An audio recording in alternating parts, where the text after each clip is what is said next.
Hi, I'm Gary. That's very loud. You nearly woke me up. Hi, I'm Graeme. Start again. Hi, I'm Gary. And I'm Graeme. Welcome to the Same World, Different Planet podcast. And this whole podcast is about the difference in generations. So what should we chat about today? This week we are talking about AI and how it's going to affect life. This is not going to be a very long conversation. I don't know very much about AI at all. What do you know? Okay, so I think I know about as much as most people my age do, in as much that I know about ChatGPT. I know of Claude. I'm not sure I know very many other AIs. I'm not sure if I know of any others at all. Mm-hmm. What I use them for is basically just a glorified search engine, really. Which I think is what most people are using them like. Oh, so is there more to it then? Yeah, definitely. Go on then. So I think the biggest thing at the moment that I'm interested in, certainly from my business standpoint, is now you can get AIs that work for you so that they're doing tasks throughout your day while you're doing something else. So you can allow them to take over your computer, for example. And so they're going to take over everybody's job as well, are they? Quite possibly. Okay, this is the bit I'm frightened about. And it's going to make businesses more productive, surely, make them a lot more profitable. Okay.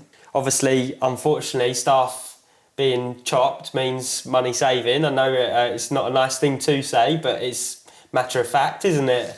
So I think I need to think about what is going to be the impact of AI taking over more and more of my life then. Because if it's doing it already at that level, it's only going to start invading even more of my life, what's left of my life decisions. Yeah, and potentially there's a lot of people worried about the danger aspect of it at the moment as well. Yeah, and I think in regards to, like, if it takes over your computer, can it take over your bank accounts and can it do things that it shouldn't be doing? Well, I'm sure the answer to that is yes. Yeah. Without the right safeguards in, I think that's probably inevitable. Yeah. And then if it gets in the hands of the wrong people... Yeah. It's quite... like Donald Trump. Yeah, exactly. Just like Donald Trump. Yeah. Yeah, so it could be a problem. But no, I'm embracing AI at the moment. Yep, okay. I'm definitely considering starting to use more... I use Claude, and I'm thinking of using the co-work features in my business that would allow it to take over my computer and start running sort of day-to-day admin tasks. I have played with sort of basic AI-based pricing apps that are dynamic pricing, so they can change pricing depending on the client's answers to particular questions, which are very good. And an app that probably even 3 or 4 years ago would not be accessible to someone like me is now wrote in a few minutes. Okay, and how typical do you think you are? Because already you might as well be talking Japanese to me. So how typical do you think you are of the average 36-year-old? I think probably I'm slightly behind the curve. Really? Yeah, I think every single...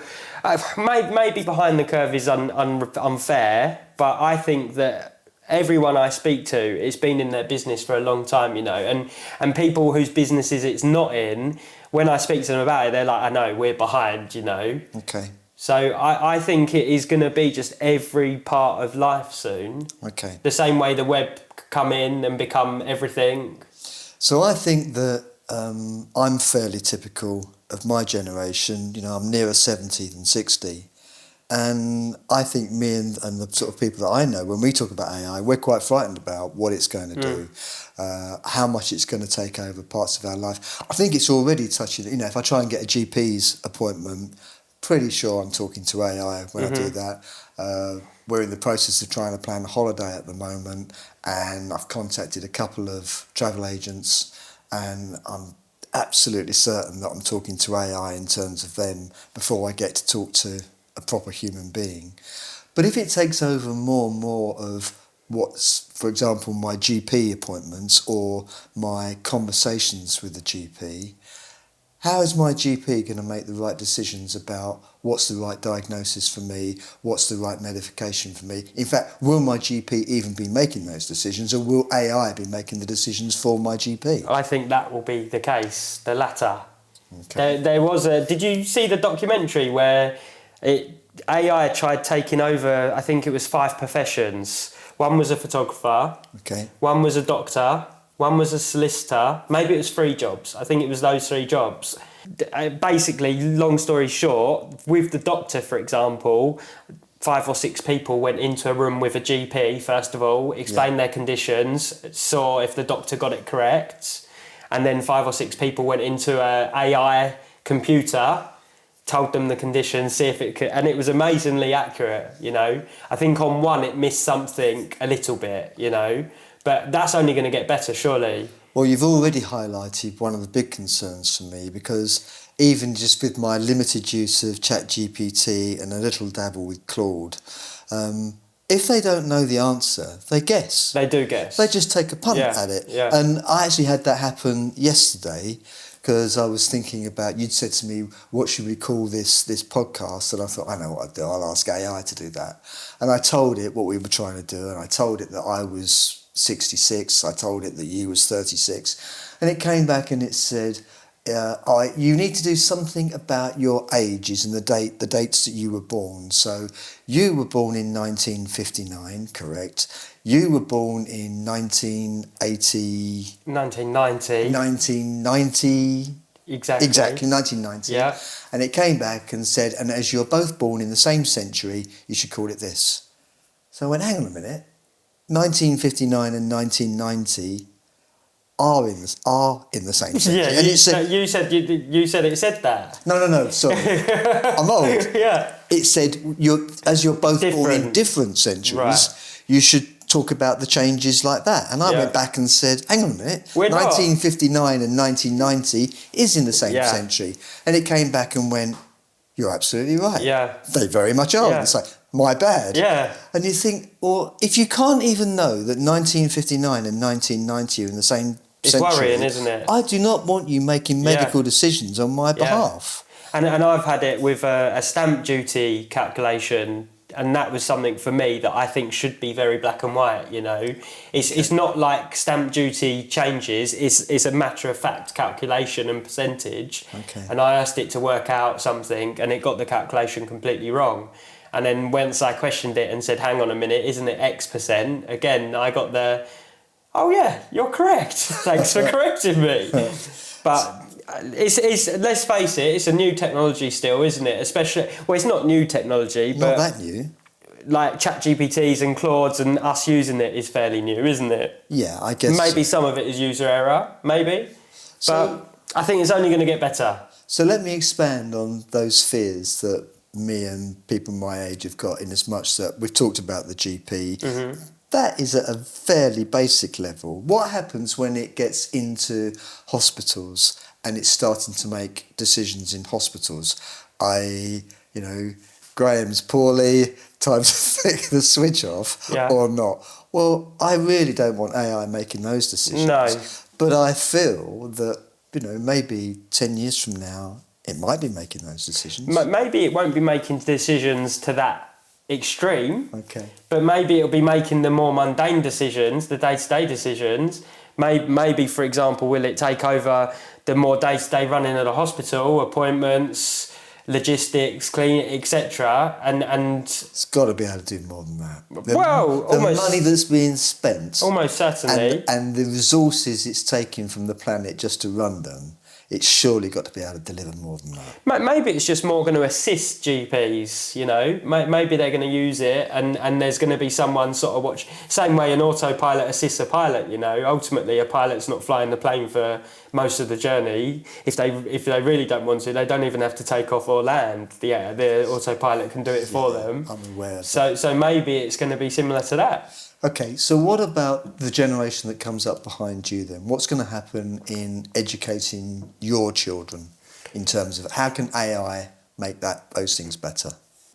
I'm not sure it will make things better, actually. Okay. I think it's going to change the job market big time. And I think that we're going to go back to, maybe I'm incorrect, but I think trades are going to be in high demand again. So I think we're going to be maybe going back into plumbers, electricians, etc. coming through, I think. Because I think so many people have gone down this technology rabbit hole that when AI starts taking all of those technology jobs and they're not needed anymore. Well, that's the complete opposite of when you badgered me on the phone last week to talk about this. And I'd said to you, there's loads of things that AI can't do. It can't make a cup of coffee. It can't plaster a wall. And you said to me, categorically, you old man, you're living in the past and AI will be able to do all of these things. It will. And I saw a YouTube video today that said jobs like plasterers, plumbers, bricklayers, they're going to be the rock stars of the world, because at no point is AI going to be able to go out there and run with a trowel and make a wall smooth. Maybe, you know what, now we're talking about it, maybe they could. How?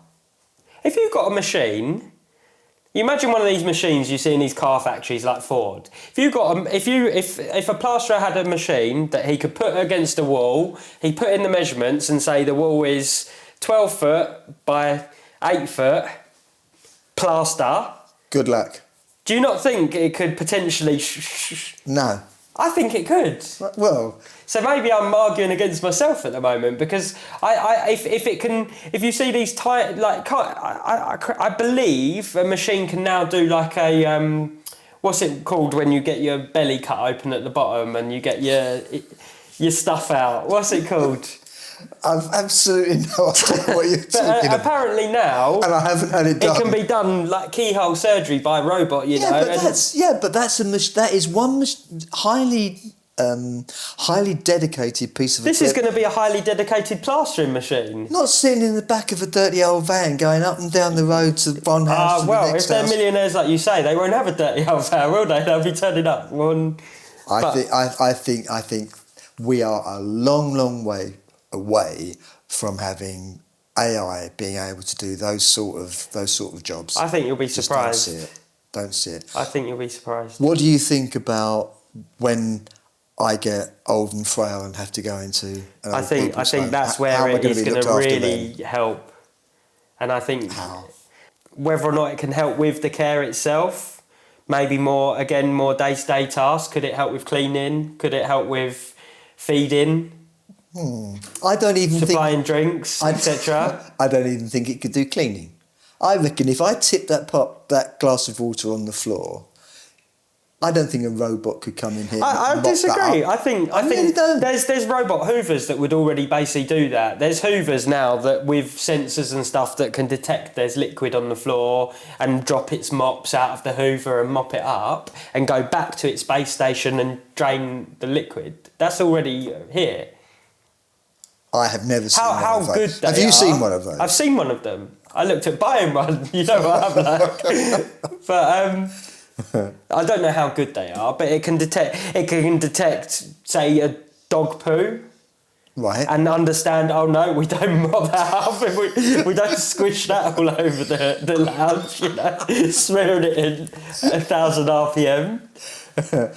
On that note, I suspect we've reached the end of this very first podcast of One World and Two Planets. And if you've got a younger person that you'd like to get their opinions on, I encourage you to go away and have these conversations, and you might get a little bit more sense than I get out of him. See you next time.